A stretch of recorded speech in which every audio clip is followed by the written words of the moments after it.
Greetings, peeps. Very interesting topic to discuss. It's called rotational inertia. And I think it's very interesting because it's somewhat non-intuitive, but the results are somewhat stunning when we see non-intuitive things. But it's totally within the realm of our understanding. In fact, I'll make some parallels to learnings that we've already had regarding things like Newton's laws of motion. Rotational angular inertia. It all begins with this over here, a situation where we have a low mass, very thin bar connected to a big hunk of mass right here, big hunk of mass. And there's going to be a force perpendicular applied to this mass relative to this radius, which becomes a lever arm. Torque, right on, you've seen it already. This will rotate about an axis of rotation.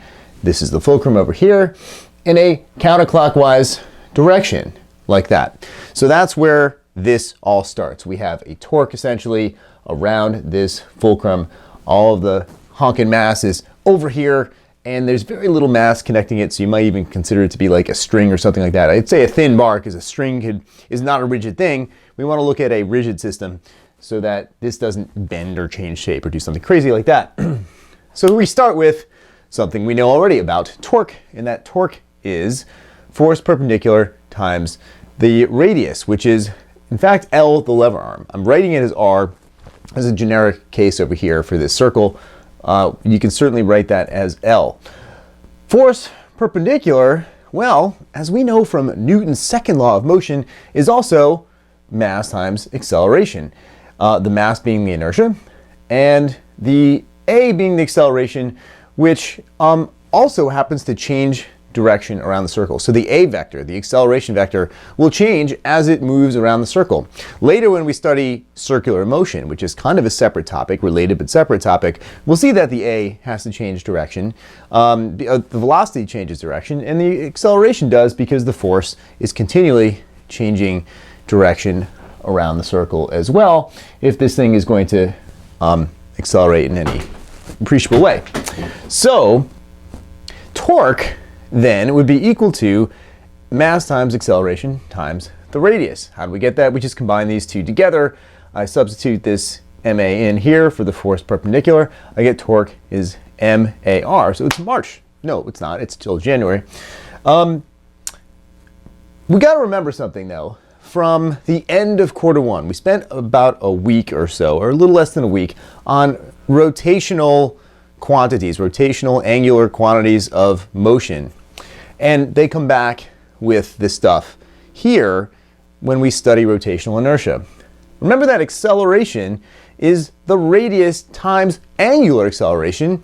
The angular acceleration is expressed in radians per second squared. I think that would be worth seeing here, radians per second squared. All right. And of course the R is in meters. So this is an important relationship for us in terms of developing the concepts of rotational inertia. So what we have over here then is torque is m times alpha times r times r. So all I did here is substitute this A, the r alpha in for A, and I threw it in here, which was MAR before, mass, alpha, radius times radius. Well, if we combine terms a bit, neaten this up, we get mr squared times alpha. This mr squared is so special, it's given its character of its own, the letter I, capital I, not the tiny little I that's like imaginary numbers, nope, capital booming I, here we go, I times alpha. And this quantity here, I, or this mr squared, for this object over here, is known as rotational inertia. And so we're going to look at some of the properties of what rotational inertia is and see how it actually affects the motion of objects as it's rotating or rolling. By this point, you've already seen an introductory lab in the fact that objects with different mass distribution will roll at different rates, which is kind of absurd, but they do. So it depends on where the mass is for a particular shaped object. And it all stems from here, the mr squared, which is the rotational inertia for a big hunking blob of mass that is moving in a circle about a fulcrum. Let's check it out. We'll see Newton's laws of rotational inertia next.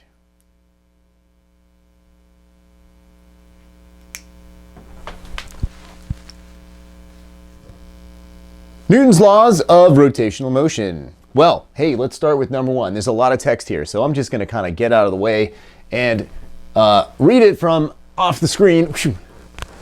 So, an object at rest will remain at rest. An object in rotational motion about an axis of rotation will continue at constant angular velocity unless a net torque acts on it. Any change in rotational motion requires a net torque. So you'll recognize that sounds very familiar, but instead of forces in linear motion, we have torques and angular motion. And so let's see, let's underline some of the key words over here. Okay, constant angular velocity. So an object in motion would want to stay in motion at constant velocity in a straight line. That's the linear case. Here, it's got to be at constant angular velocity. Remember this? Well, that is omega. Omega, the little w, the little butt thing. Omega. Unless a net torque acts on it, and so any change in rotational motion requires some kind of net torque. Just like if we're going to change that constant velocity into something else with F net equals ma, you need that F net. Otherwise, you move at constant velocity. You need the F net to produce the acceleration that changes its motion. Okay. Next, we have Newton's second law, and we'll get into this in more detail later when we do a side-by-side comparison with the Newton's second law for linear motion. So it is this: torque net is I times alpha, which we saw before, where I is rotational inertia, which is the resistance to change in rotational motion. The amount of mass determines how much inertia resists linear motion, but the quantity I is a bit more complex because rotational inertia also depends on the distribution of mass rotating about a fulcrum. So the distribution piece here, this is a big key word because this is the change from before. What makes it weird is that it depends on the shape of the object and how mass is distributed in the object. The amount of resistance to rotational motion depends on that, and also the amount of mass. So it's a couple things combined.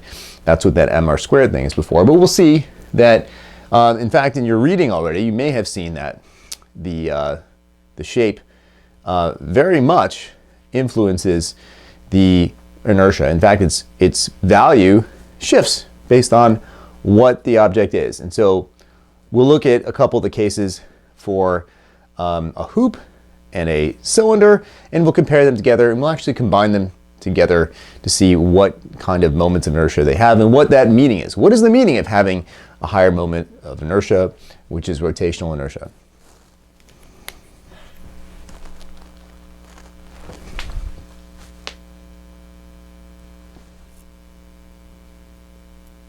Newton's laws of rotational motion, number 3. I debated putting this one on here, but to be consistent, let's do it. It's kind of a weird thought, but a true one nonetheless. And it says that for every applied torque, there's an equal and opposite reaction torque. So if I apply a torque on something, guess what? That something will apply an equal amount of torque back on me in the opposite direction. So if I'm actually rotating something, I'm changing the essentially the angle all the time. That's an angular motion over a circle. So believe it or not, because I'm moving in that circular pattern, I can't help but have a torque applied back on me. And so that I thought I'd mention. We won't use this so much, but it's very true for Newton's laws of rotational motion. Let's look at the linear case to compare it to the rotational case. Here we go. F net, which means that there's an excess push or pull on an object. So we have an imbalance allowing that object to change its motion. We have M, which is the inertia. It's a measurement of the inertia, which means that the more M you have, the more resistance to change in motion. Hey, that makes sense. The heavier an object is, or the more mass it has, the harder it is to change its motion. You need a greater force in order to change its motion. A, acceleration, is that measurement of change in motion in meters per second squared, okay? So this is somewhat intuitive. Yes, the bigger the mass, the more resistance there would be to change the motion of the object. So that's very intuitive. An object's moving at constant velocity. We want to change it. It's a lot easier to move it if it's tiny. And if it's huge, then we need much more of a force. Or if we have a small force, as we looked at an example with a satellite and astronaut, the satellite's motion will probably barely change, almost imperceptible, because its mass is so high for the same amount of force when the astronaut pushes off of it. Well, look at the case now, rotational. Torque is a push or pull perpendicular to the lever arm with axis of rotation, or about an axis of rotation. The I part over here is rotational inertia, and I use the term moment of inertia. That's actually the term that's the officially used by physics peeps, and your book uses it. I don't care for it. I think it's bizarre. Rotational inertia makes more sense, but ooh, moment of inertia. It's like very dramatic, I guess. And it's the resistance to change in rotational motion and dependent on the mass distribution. So we talked about this before, but here it is in the equation form. And alpha is the change in rotational motion. So the higher the mass, yeah, the harder it is to rotate, but also it depends on where that mass is. So as it turns out, if that mass is like way on the outside, like a hoop or a ring, you've got a lot of rotational inertia. And I'll show you an example of what I mean in terms of design. So something like a tire has a good amount of rotational inertia. So it's hard to get going, but once it's going, it's harder to stop. So it's got this ability to keep rolling, and you've got to apply some kind of torque in order to stop it rotating. And it's harder when that mass is on the outside. So if it's distributed evenly, there isn't as much resistance to that motion. And so we can look at different objects also, like spheres. So we probably, like a ball or something like that, in some cases does not have very much rotational inertia. So it's easy to get it rolling and keep it rolling for the most part, but it's easy to change it. So while it's rolling, it's easy to stop it too. So certain sports use, well, balls like soccer, basketball, all that. And in that case, the rotational inertia is a gyroscopic effect, but very slight compared to other sports like, well, frisbee sports. And so I'll share that with you in a little bit. And perhaps even football, which is an oblong spheroid, okay? Football shape is kind of strange, but you know, in order for a quarterback to get that thing to fly effectively, he needs to rotate it. He needs to get proper spin, or she for that matter, and it flies through the air. And because of that spin, it gives it gyroscopic stability. That's all because of the shape of the ball and that rotation. Without the rotation, it doesn't have that kind of stability, and it will go kind of haywire. So the eye is very important in sports, and I will share an example with you shortly.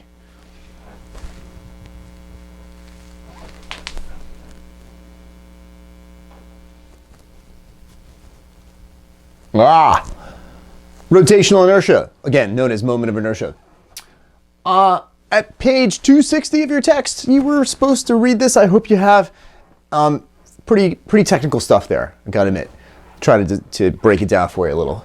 There's a table, 9.1, very important. You'll be using this to discern the moment of inertia of various types of objects.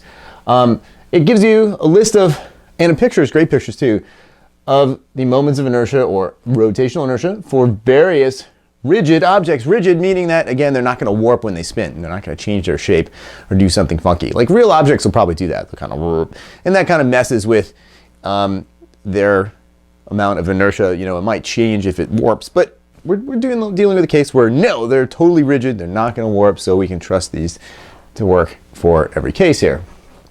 So we looked at a thin-walled hollow cylinder or a hoop, and in your rolling lab, you discovered that this hoop was pretty slow. Strangely, it was the last to finish in the race, the gravity race down a ramp. And that's because it has relatively high moment of inertia. It's actually the same amount of inertia as just a blob of mass moving around a circle. But that distribution would have the same radius for a hoop or cylinder, so we get I equals mr squared. Pretty high amount of resistance to the change. It doesn't want to roll.